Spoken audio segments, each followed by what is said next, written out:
ہمیں عشاء کی نماز اور فجر کی نماز جماعت کے ساتھ ادا کرنے کی کوشش کرنی چاہیے۔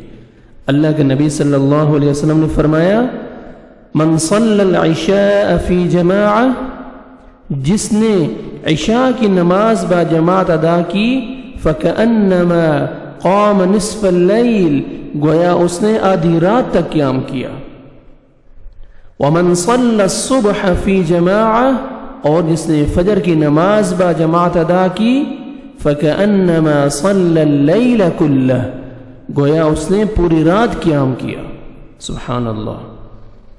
ہمیں عشاء اور فجر کی نماز با جماعت ادا کرنے کی کوشش کرنی چاہیے۔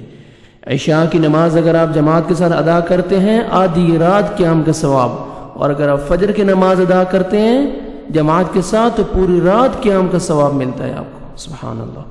اللہ سبحانہ و تعالی ہمیں عشاء اور فجر کی نماز اور باقی بھی نمازیں جماعت کے ساتھ ادا کرنے کی توفیق عطا فرمائے۔